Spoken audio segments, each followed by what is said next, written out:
హస్తం ఏమిటో తెలుసుకోవాలి కదా. అందుకోసమే ఈ వీడియో. కొంతమంది అదే పనిగా క్రీస్తును దూషించడం, బైబిల్ని అసహ్యంకరం మాట్లాడటం జరుగుతుంది. అందుకోసమే ఈ వీడియో మా ప్రయత్నం.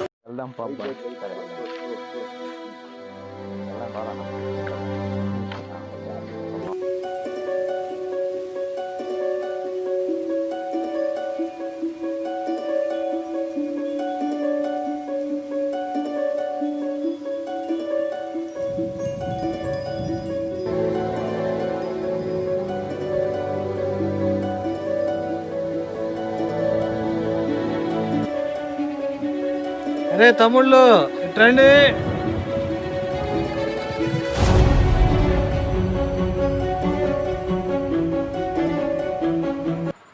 ఏందన్నా పిలిచావు? హడావుడికి ఎక్కడికి బయలుదేరారు? ఆదివారం కదా, చర్చికి వెళ్తున్నామన్నా. చర్చిగా? రోజుల్లో చర్చే గారా? అయినా చర్చిలో మీకు ఏం చెబుతారు?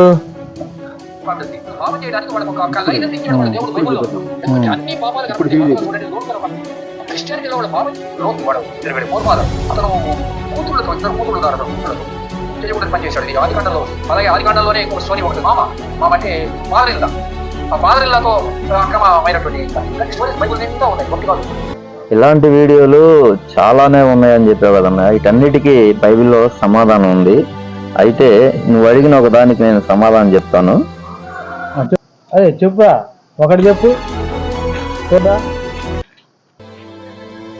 ఒక మీడియా సంస్థ వచ్చేసి ఓ తండ్రి కూతుర్ని బలాత్కారం చేసిందని చెప్పేసి రిలీజ్ చేస్తాడు. అంత మాత్రాన తండ్రి కూతుర్ని అందరిని పాడు చేయమని కాదు కదా దాని అర్థం. ఎలాంటి వాళ్ళు పనికి మాల్లో ఉన్నారని మీడియా దాన్ని బయటపెట్టింది. ఎలాంటి వాళ్ళు ఎంతో కొంతమంది ఉన్నారు కనుక వాళ్ళ జీవితాలు మార్చుకుంటారని ఈ మీడియా సంస్థ ఈ తప్పును బయటపెట్టింది. అలాగనే దేవుడు కూడా బైబిల్లో కొన్ని మాటలు తీసి ఎలాంటి దౌర్భాగ్యులు ఉన్నారు, ఎలాంటి పనికిమానులు ఉన్నారు, మీ జీవితాలు మార్చుకోవడానికి ఈ ఎవడైనా తప్పు చేసినా, సాటుకు చేసినా, లేకపోతే ఎవరు చూడలేదు లేని తప్పు చేసినా అన్ని బట్టపయలు పడతాయి అని దేవుడు ఇంకొకడు ఈ తప్పు చేయకుండా ఉండటానికే ఈ లేఖనాలు రాయించాడు. అంతేగానన్నా తప్పు చేయడానికి కాదు. ఇంకేమన్నా మీకేమన్నా డౌట్స్ ఉందా?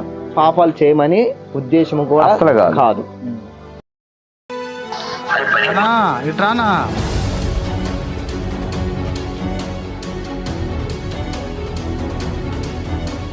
విశేషాలు ఏం వీళ్ళు వీళ్ళెవరు?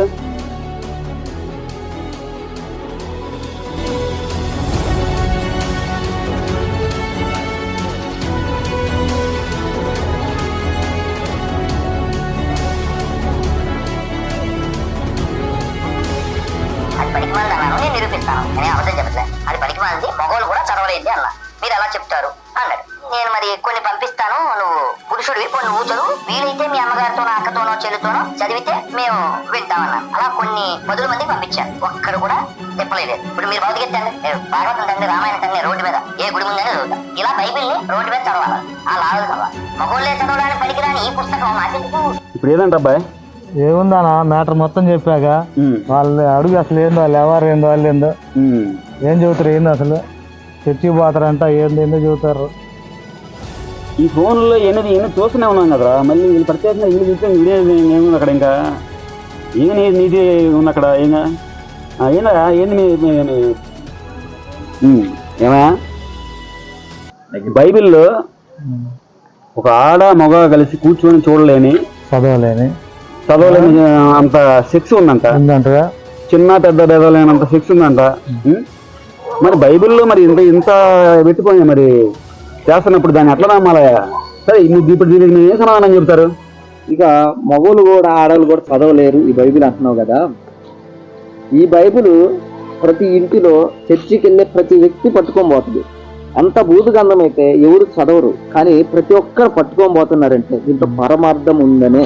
సరే, ఎవరు చదవలేరు అది భూతగంధం, భూత పుస్తకం అంటున్నావు కాబట్టి కొంతమంది వెళ్తుంటారు కదా స్వామీజీలని, బట్టలు లేకుండా అర్ధనగ్రంగా వెళ్తున్నారు.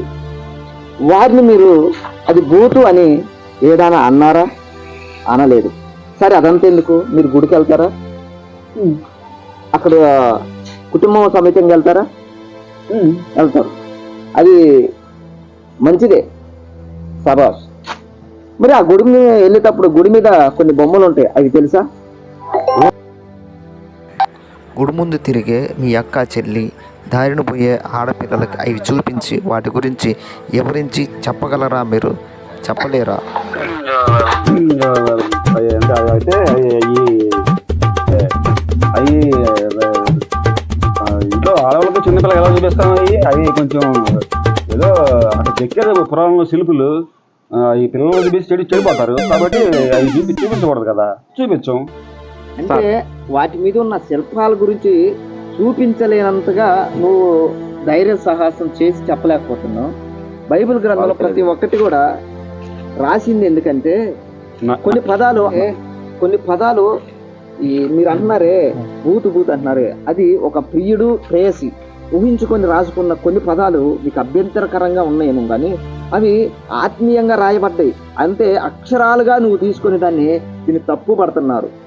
ఇది ఆత్మానుసారంగా తీసుకోవాలి. అంటే కవి ఏ విధంగా వర్ణిస్తాడో ఆ వర్ణన తీసుకోవాలి కానీ అది నిజంగానే అక్షరార్థంగా తీసుకోకూడదు అనేది భావన. ఇది భూత గంధం అని వాళ్ళెవరో చెబుతుంటే నువ్వు కూడా అడుగుతున్నావు కాబట్టి నువ్వు ఇది ఒకసారి చదివిన తర్వాత ఇది నాకొద్దు, ఇది భూత గంధమే అతను చెప్పిన మాటలు బట్టి అనుకుంటే ఇది నాకే ఇచ్చేసి ఇది కూడా తీసుకో రా. తీసుకున్నా చదువుదా ఏమైంది దీంట్లో ఏముంటుందో చూద్దాం. అంత ఏముందంటావా మనకి? చూద్దాం, చదువుదాం. సరిగాని ఇప్పటికే చాలా లేట్ అయింది, చర్చి టైం అయింది. కుదిరితే ఈసారి ఎప్పుడన్నా కలుద్దాం, ఓకేనా? సరే బాయ్.